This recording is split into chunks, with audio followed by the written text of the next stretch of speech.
Welcome to another program in our series, Free Thinking Forum. It's my pleasure today to welcome Linda Higgins, who I first knew as our state senator from northeast Minneapolis. North Minneapolis, yes.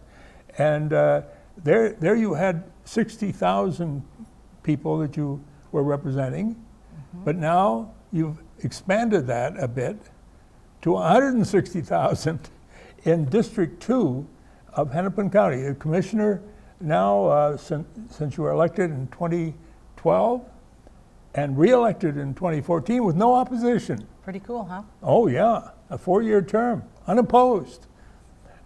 So you must be doing something right, Linda. Gosh, I hope so. Yeah, and you were telling me the county board has new leadership starting this year. Would you update us on how things are structured now? We have 7 commissioners on the Hennepin County Board, and this year we elected Jan Callison from the district around Lake Minnetonka to be our chair, and I am the new vice chair. So it's the first time in the history of Hennepin County that both the chair and vice chair are women. Wow, the women are taking over, is that right? Would it be so? Well, I wish you all the best. Thank you. As in charge of vice, is that right? That's me. So there was a great article on the front page of the New York Times recently, and about Hennepin Health. What can you tell us about that? Well, Hennepin Health was featured on the front page of the New York Times just yesterday in their Sunday edition. Hennepin Health is what is called an accountable care organization, an ACO. This is our safety net ACO that works with about not quite 10,000 people who are adults with no dependent children. And it is a way that we can combine health care with traditional human services work as well. Some of the people who are watching tonight may have been reading in newspapers that some other states are getting a lot of press about the good work they're doing in eliminating homelessness because of a policy they call Housing First. Yeah. And that is, first you get somebody into stable housing, and then you work on all the other stuff helping them find a job. Yep, and things all like that. Well, so we have a bit of that model as well. So let me give you an example. Say Sam goes to the doctor because he's having chest pains. Well, Sam is homeless, and he's carrying around all of his worldly possessions in a backpack. Wow. It weighs 50, 60 pounds. And there's no wonder his heart is, straining to take care of him.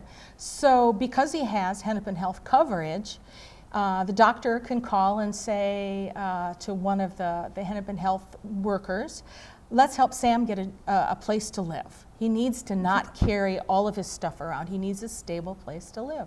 So we can get somebody working on that as well as the doctor working on the healthcare issues. And so Sam maybe can get a good place to live, and then maybe he needs to get a job, and so then we have people who can help connect him up with people who are hiring people. So that's a really innovative model, and it comes through the Affordable Care Act. Really? Obamacare, yeah, which is 5 years old today, I heard on the news. So, we're really proud of it, and we are obviously being looked at all around the country, as the New York Times article said. Well, good for Hennepin County. Yeah. And for you. You were a specialist on health, were you not, in the Senate? I was on the Health and Human Services Committees all but the first term in the Senate. So yeah, many years. Many years. And many years. And in fact, I understand you even, while you were in the Senate, came up with this idea for, what was it? Well, one of the things that's in the Affordable Care Act was something that we passed in Minnesota a couple of years before the ACA was passed. Keeping the sons and daughters on the parents' insurance until they're 26. We Yeah. actually enacted that a couple of years before. The Congress copied that up, yeah. Copied Minnesota on that. Yeah. Good. So this safety net accountable care organization, it sounds like a very needed innovation. It is. I hope it spreads rapidly to other states and other parts of the state. I think there are other states looking at it. You know, the big public hospitals are everywhere all around the country are in very precarious financial situations because often, if you don't have good health care, you end up going to the hospitals when ordinarily you would go to a clinic.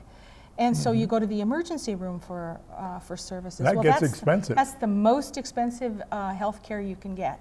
And so when we can work on ways to get people insurance through Hennepin Health or something like that, and then connect up with everything else that's going on, it really, really helps people. I think it saves people's lives. That's the most important, saving their lives, but also saving the county many, thousands of dollars? Oh, easily. Yeah. Easily. Mm-hmm. And so is there anything else about that safety net accountable care that you'd like to say? Have you gotten questions yet from other counties around the state? Oh, we're always getting questions from other counties. One of the things that I also do, I'm active in the National Association of Counties on the Human Services and Education Committee, which is chaired by Tony Carter, Commissioner Carter from Ramsey County. Well, good. And you make a good team. yeah, we would like that, yes. And so we're always looking at ways that somebody can come in and present at our conferences about innovative or important things that counties should think about doing. So you're helping spread the expertise around the country. Yeah. Good for you. Now, people might be interested in the controversy recently about the proposal to change freight rail routes in Robbinsdale, New Hope, Golden Valley, and Crystal. Would you tell us about that? Mm-hmm. What's the county's role? Well, to start with, we've got a lot of rail lines that go everywhere in the Twin Cities. Burlington Northern and Canadian Pacific, so BNSF and CP is what, everything's got an acronym, don't you know? Right. So they now have rail lines that go close to each other but don't connect. And they have a proposal to actually connect them so the trains carrying the volatile crude oil from the Bakken oil fields coming into the Twin Cities would then connect onto the BN line, which goes through Crystal and Robbinsdale, Golden Valley. Boulevard? It goes down Bottineau Boulevard, that line, so people might know it there. And that's also the line that we're proposing to put the Bottineau Light Rail on. Mm-hmm. So people will, if maybe in their minds, they kind of know where that is. Well, the city councils and the mayors and all the legislators, all the elected officials are very opposed to this idea because of the public safety issues that it brings into mind. The Bakken oil is quite flammable. Yes, it is. And the oil cars are getting longer and longer. Some of them may be 100 cars long. So that could block the intersections for a long time. yes, because most of the intersections, the trains run at grade. They aren't elevated or below. So 100 cars, you could block, I don't know, 5, 6 major intersections in Crystal. And how would you get to the hospital? How would you get to the hospital if you're having a heart attack, and the ambulance is on the other side of the train? What do?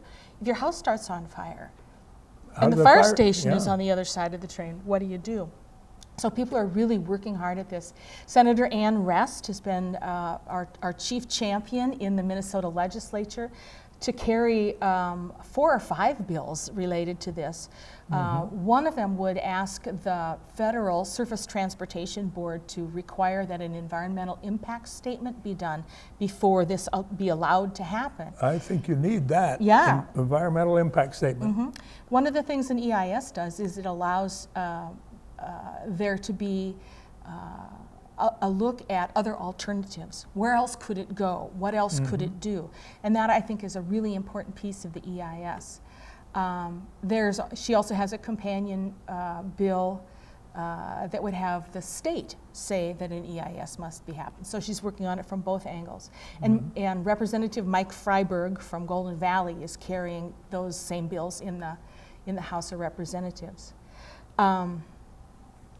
And then, so the next piece of it, in the Hennepin County connection, is that there are like 3 pieces of property that the railroads would need to acquire to make this connection that I talked about.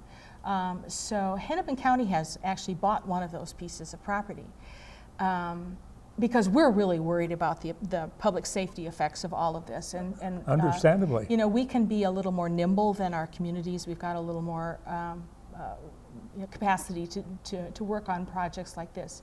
So we purchased one of the properties. We'll close in the next 30 days or so. So one of Ann's other bills, and she's carrying this with Sarah Anderson in the House, Representative Anderson from Plymouth, would say that our eminent domain laws would include a provision that railroads cannot acquire or condemn property from Hennepin County if we can make the case that there's a very serious public safety issue involved. So they're working on that too. Good. We sure need that one. Yeah.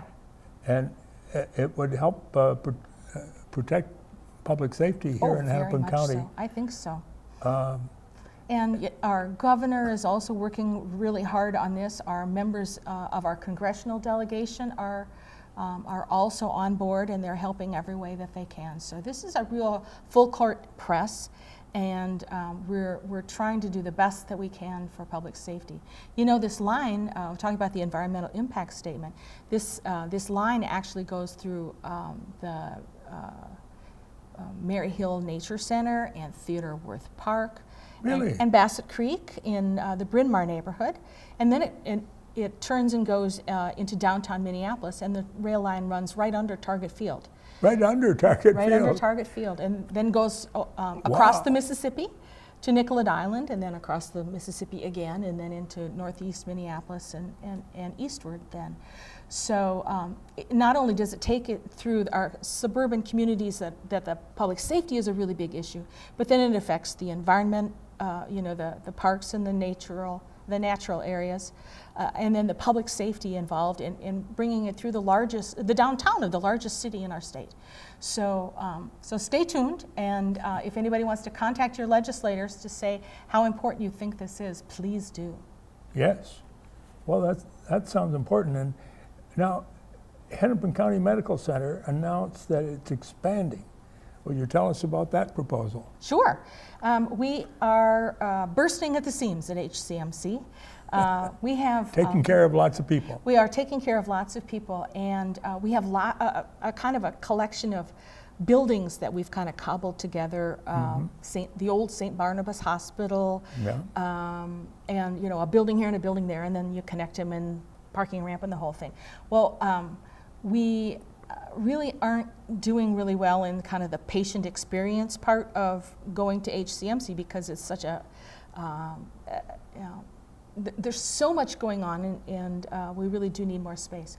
So we've acquired a block next to HCMC, and we'll be constructing what we are calling an ambulatory outpatient specialty center, and which is basically all the clinics. So the urology clinic and the OBGYN clinic and radiology and orthopedic and all of those clinics will be going over there, and that gives us a chance to kind of move some things around in the existing buildings, but also get the outpatient kind of work that needs to be done for a lot of our patients, all kind of in one building. That sounds like it makes a lot of sense to I think have so. ambulatory care in this block that you've just acquired, and not having people walking all around the whole building trying to find their way to their clinic appointments. And we do wonderful work there. We're one of the best safety net hospitals around, and yet it isn't just specifically just a safety net hospital. If you have health insurance and HCMC is convenient for you, or you like one of the doctors that go there, it is there for everybody. But we need to make it so that it is convenient and well done, and I think this expansion will help. Good. Well, thank you for your work on that. It's an ongoing matter to make that keep the quality of Hennepin County Medical Center. Now, what are you working on? Some long-term projects? Yes, there were a lot of projects that were already underway when I got elected, and so I'm continuing on a lot of those. Well, Botno is one of those. The light rail transit. And we are working on station area planning. We've got 14 stations all along the route, and we're working with especially the neighbors around the stations to try to figure out what it is that they want them to look like, and the safety of the station is important to a lot of people, that kind of thing. So that's going on.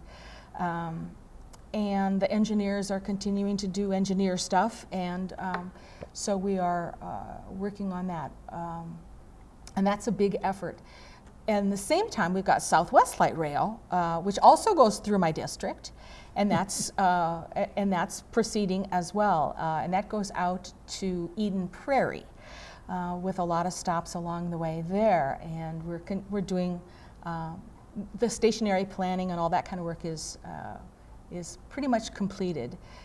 There are a lot of really exciting projects that are being proposed along that route. A lot of private money is being spent on housing and expansion of businesses, and businesses moving so that their employees can use the light rail line, all those kinds of things. That would create a line that goes all the way to the Capitol and beyond into downtown St. Paul. Yes, you could get on the train in Eden Prairie, and you could go to the Capitol, or you could go to Union Station in St. Paul, which is where it ends. You could switch trains and get on the train that takes you to the airport. If you live the Mall of America. Or the Mall of America, Yeah. So we're finally going to get a system of light rail rather than just a line here, and now we've got a second line. I heard the other day that the Green Line to St. Paul is just exploding all of the expectations for ridership. People, most people don't ride it from end to end. They ride it 3-4 stops, or I can walk out the door of the Hennepin County Government Center, get on the train, and go to the Capitol in about a half hour. Yeah. And that's worked out to be much really better convenient. than trying to drive it. And park, yes. And park. Yeah, the Capitol's under this big rehab going on, and everything is very different and very tough to get around there. So, that's making it a very, very affordable way and an easy and convenient way for people to get a lot of things done. So we got the 2 light rail lines going. And in the northern end of North Minneapolis, we had a library, a little bitty library in Weber Park. And one day I got a phone call, there's something structurally happening with the library. And one of the walls had decided to move. And this is a library that's a very tiny library, and the neighbors for a long time have wanted a new library there. Well, it turned out to be structurally pretty tough to put it all back together, especially since people wanted a bigger library anyway. And it was in parkland, land that we didn't own. So we are planning for a new library there. Oh, good. And it's going to be at 45th and Humboldt Avenue North in North Minneapolis. So that is right where the largest World War I monument in the country starts. Did you know that we had? Yes. Yes, Victory Memorial Parkway. Yeah. It has a monument to all of the men and women who died in World War I. And Yes. it's all along there. And so we're thinking that we would be a really good neighbor to have right there at the start of that You're monument. right. So we're continuing to work on that. Very appropriate to give more attention to the World War I veterans and those that died in World War I that helped save our civilization, really. Yeah, absolutely. Now, Penn Community Works, what's that? So that was a project that Commissioner Stenglein started just before I got elected. Penn Avenue North runs in North Minneapolis, north and south, and it is a pretty unappealing, unattractive main thoroughfare. We've got a lot of buses that run there, a lot of cars. And Well, so, are you speaking of north of 394? yes, from 394 all the way up to 44th, and then it turns and continues up into Brooklyn Center. Yeah. It's that Penn. So we've had a community working group and elected officials, lots of people, working on what can we do to make Penn work better for everybody. And Hennepin County does a lot of these community works projects. The 29th Avenue Greenway in South Minneapolis is probably the one most people recognize, where it's become a wonderful bicycle path east-west through the city. So we're working on that with Penn, and that will be, we're hoping to do some, some work on the road, some work on greening the avenue. It needs trees, it needs some benches for people to sit on, all those kinds of things. So we're working on that. Good. And it goes through, I don't know, half a dozen neighborhoods. So That lots will of people spruce- are interested in it. That'll spruce up the neighborhood. I sure hope so. Then we're doing much the same thing on Lowry Avenue Northeast. So east of the Mississippi River to St. Anthony, Lowry Avenue. Hennepin County, maybe more than 10 years ago, decided to do Lowry Avenue from border to border in Minneapolis. And so we got from the western border to the Mississippi River, and that's as far as we got, so we're continuing on. Well, you represent Hennepin County on other boards and commissions. What are some of them? I am on the Association of Minnesota Counties, which is our statewide association of counties. That didn't come out right. Oh well. I'm on the board of directors there, and I'm also the secretary-treasurer this year. I also serve on the Human Services Performance Council, working with folks in the Department of Human Services, trying to figure out if what work that counties do, is it measurable and is it repeatable, and can you get kind of the same service in all the counties? And that is one that kind of twists your brain a lot. I'm the newest member of the Hennepin History Museum. Did you know that Hennepin County has a history museum? Oh, yes, not far from the Minneapolis Institute of That's Art. exactly right, yes. And they are doing some great things there, and they're getting some new board members who are very excited about working with that, and so stay tuned. There's lots of things going to happen there as well. I also, what else have I got here? There's Is that a corridor management committee? Oh, yeah, Southwest Light Rail. We yes. have a lot of committees related to the light rail projects. A corridor management committee works through a lot of the issues that come up, and it tends to be elected officials all along the line, and we kind of sort things out. Now, I'm particularly wanting to ask you about some things I heard from President Obama in Selma when I was there, returning after 50 years. Well, I'd rather hear about what you saw there. Now, you were there, right? Yes. But I'm coming home after this conference that went with the pilgrimage to return to Selma, thinking that there's some things we need to do about juveniles here in Hennepin County, probably, who are sent off to prison for a long time, and when people with lighter skin don't have that what is it that we need to do there to bring justice to this situation? We have a lot of things that need to be done.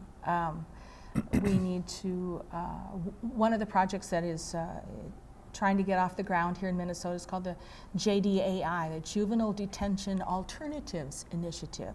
So working with juveniles who are caught doing something or another, but rather than going to jail where it serves, they just fall farther back in too many cases.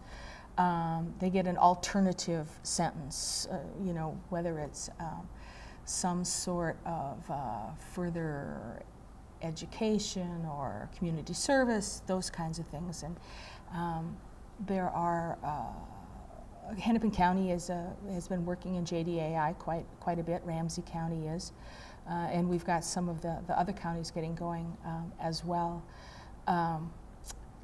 President Obama's speech was so inspiring. I was chairing a DFL endorsing convention that day in St. Paul. All three candidates were men of color, and it was really an exercise in democracy, and it was really fun to see so many new Americans, new citizens who were participating in that. And then I got home, and I sat down and I read President Obama's speech, and what a heart-filled day that was. It was. It was kind of amazing, and the thrill of being there. I just don't know how. Well, I'm talking about it at my church, of course, but at the First Unitarian Society of Minneapolis. But also, many people are asking me about Selma and what I've learned by returning after 50 years. But this is a program about you and Hennepin County, and I just want to thank you for being such a great guest. Thank you so much. You've covered so much that people need to know. We ran over time, Uh-oh. but it will be aired. I'm sure there's some editing that you could do. Well, maybe so. Thank you for tuning in. This is Bill Weir. Looking forward to having you back, Linda, when you have other things to tell us about. Okay, thank you. I'd appreciate that.